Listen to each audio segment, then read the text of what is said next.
Terungkap identitas kedua jasad wanita yang menjadi korban pembunuhan yang ditemukan warga di perairan dan pantai Kelapa Condong, Desa Ujung Genteng, Kecamatan Ciracap, Kabupaten Sukabumi. Terkuak usai pelaku berinisial SS 51 tahun berhasil ditangkap jajaran Reskrim Polres Sukabumi pada hari Rabu 22 Juni 2022. Menurut Kepala Desa Ujung Genteng Sahid Syam mengatakan, seorang dari dua jasad wanita yang menjadi korban pembunuhan tersebut berinisial AI adalah merupakan warganya, yaitu warga Kampung Kelapa Condong, RT 03 RW 01 Desa Ujung Genteng, Kecamatan Ciracap, Kabupaten Sukabumi. Sementara itu untuk korban satu lagi dan sekaligus anak buah AI, menurut informasi yang didapat merupakan warga Kampung Citangkil, RT 04 RW 01 Desa Limus Nunggal, Kecamatan Bantar Gadung, Kabupaten Sukabumi. Kedua wanita yang menjadi korban pembunuhan usai dilakukan otopsi oleh pihak kepolisian Polres Sukabumi, kini keduanya sudah dikebumikan di kampungnya masing-masing.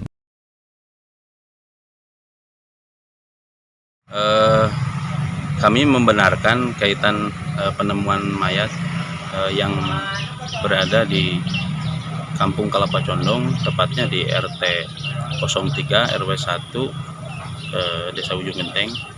Betul, memang tadi telah ditemukan, namun kaitan tindak lanjut hari ini sudah ditangani oleh Kepala Desa Ujung Genteng berharap semoga pelaku pembunuhan yang tega menghabisi nyawa kedua korbannya bisa diberikan hukuman yang setimpal atas perbuatannya. Hingga saat ini lokasi kafe dan rumah tempat ditemukannya korban tersebut masih diberi garis polisi. Dari Desa Ujung Genteng, Kecamatan Ciracap, Kabupaten Sukabumi, Indra Sofyan melaporkan untuk Dinamika.